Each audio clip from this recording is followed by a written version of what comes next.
All right, Friartown, now let's get into our starting 5 topics for the night. First, a Hollywood screenwriter probably couldn't have even come up with this story.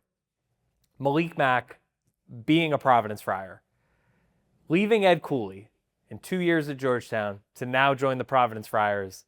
I'm still trying to wrap my head around it. But it's not just the storyline that makes it intriguing. It's also his game. At about 13 points a game, I know the percentages weren't great last year at 38% and 29%, but I'm sure that's why Malik Mack wants to come over and play for the Providence Friars, because Brian Hodgson plays more of an up-tempo, 4 or 5 out type play, and Ed Cooley plays more of a flex offense, as we're all very familiar with. So I'm excited to see what Malik Mack can provide in a Friar uniform. He's got tons of Big East experience. He can certainly shoot the basketball, and he's averaged around 4 or 5 assists a night.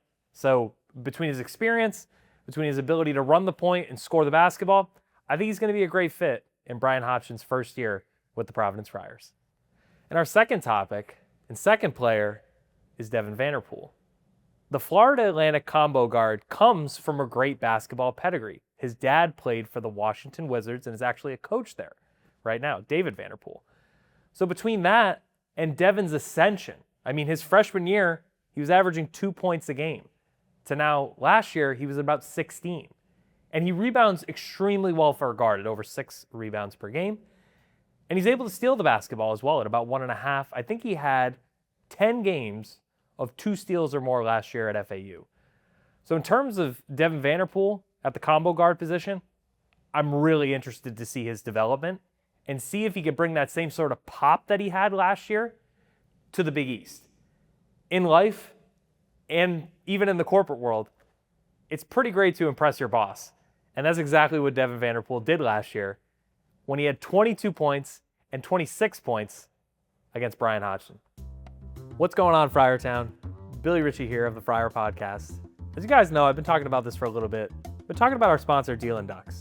It's a game for Friars, by Friars. It's a mobile card game. Check it out. It's in the App Store. It was made by 2 Friars that I know personally. I think you'll enjoy playing the game. I enjoy playing it myself. I enjoy challenging Kevin, again, or Teddy B, to a game, and of course, crushing both of them. Super fun to pass the time. I'm not good at cards usually or online sports betting, but let me tell you, it's a good time every time. Check it out in the App Store, Deal & Ducks. Go Friars. Friar family, let's talk about Ryan Sabol. He had 122 threes last year at the University of Buffalo. Bryce Cotton, our all-time threes made leader in a season, had 98, and he's in the PC Hall of Fame. Devin Carter, in his best season, had 84. And Ryan Sabol is not just a three-point specialist. Last season, he was 43% from the field, 40% from 3, and 85% from the line. That's NBA-level splits at 18 points a game. It's going to be really hard to keep Ryan Sabol off the floor come this season. And I'm really intrigued to see him as maybe a 6th man who comes off the bench and provides a spark each night, maybe finishes games, or even potentially get some starts. I really think that Ryan Sabol could be the X factor these Providence Friars need to end up top 4 in the Big East. And our fourth topic, Arrinten Page. Arrinten Page has had a career similar to many now in the transfer portal era. He started at USC. He then ended up with Cincinnati, and then most recently at Northwestern. The beginning of last season, Arrinten Page showed flashes of greatness. He had some great games against some opponents that we're quite familiar with, including UVA, including DePaul, and including Wisco. I'm really curious to see if the coaching style of Brian Hodgson, which I think is a great fit, kind of unlocks that next gear to make Arrinten Page an all Big East level player. I think we all know he can run the floor, he's athletic, and he can finish, but I'm curious if he's able to expand his game outward and what type of role he plays opposite Samson Aletan. And our fifth topic of the night, Friar family, I want to cover the other big on our roster, Samson Aletan. Samson came from Yale. He actually had a lot of big offers from some big schools coming out of high school, but chose the education route. And, Yale is actually a pretty good basketball program. They've certainly done some winning in recent years. When I think about Samson, I do kind of think there are some similarities with Oswin Arumse.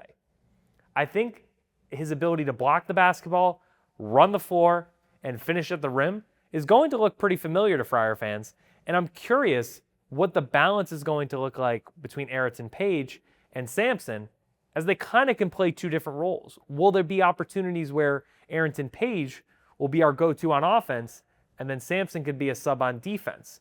Either way, I think the two bigs really complement each other, and in a world where bigs are costing $3, $4, even $5 million, I think Brian Hodgson did a great job recruiting a player like Samson, who is local to the area, comes from a winning program, and is hungry to show that he can compete in the Big East.